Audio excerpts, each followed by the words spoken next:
Today, we are saving you money because that's what we do on the Fast Gardening Michigan channel. You can become a net zero gardener. One of the reasons we grow food is to save money, and gardening does not have to be expensive. So I'm going to run through a bunch of different tips to help you save money. Make sure you stick around and listen to all of them. Let's kick things off at the seed starting station.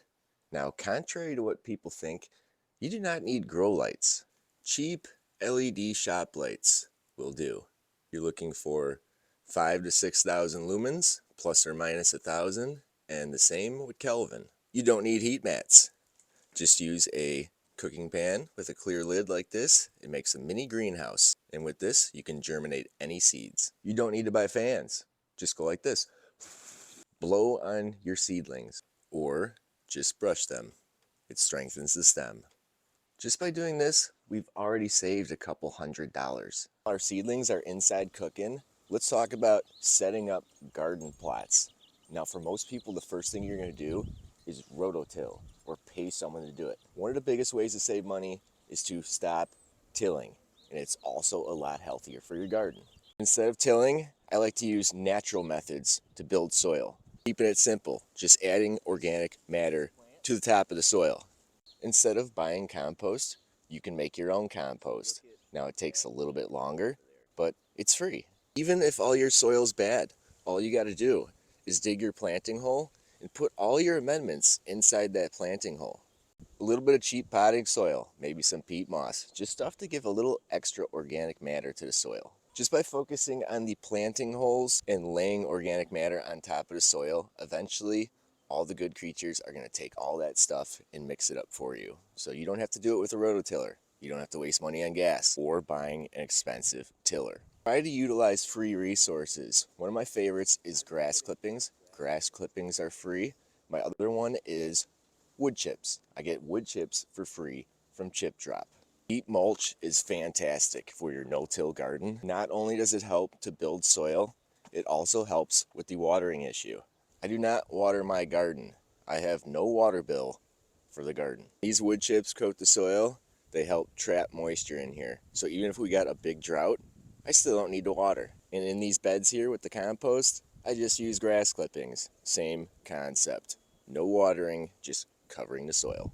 Maybe you want to grow in raised beds. Filling raised beds can get pretty expensive. Try to fill this with 75% of the native soil around your area if you can get it. Then I like to add stuff like leaves, grass clippings, homemade compost, and I just layer it on the surface, and we're going to let all the good creatures mix it up for us. And maybe instead of buying wood, we can get creative.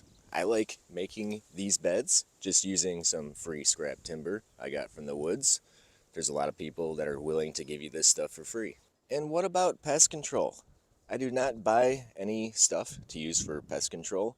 One of the things I've learned is pests attack my garden when they don't have their native food they want. One of the best things I found is to leave some of the native weeds to grow with my plants. Slugs love thistles. Let some thistles grow, and the slugs are going to focus on those. Aphids love stinging nettle and burdock.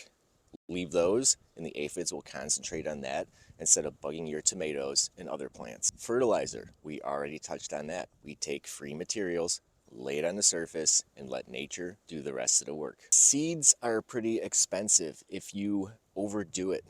Don't buy more seeds than you need. I know everybody wants to plant so many different varieties, but you gotta think about your garden space. If you wanna stop buying seeds, buy heirloom seeds first and start saving your own seeds.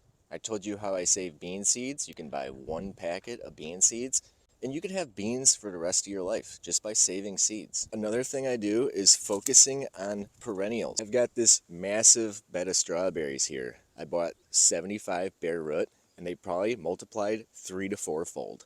So I planted these once. They're going to keep spreading. They're going to give me food forever. Some grapevines set up. We got some fruit trees, berry bushes. When you have something like perennials, they're going to produce food year after year, and you only have to plant them once. It not only saves you money, but it saves you a lot of time. You get a lot of perennials off eBay.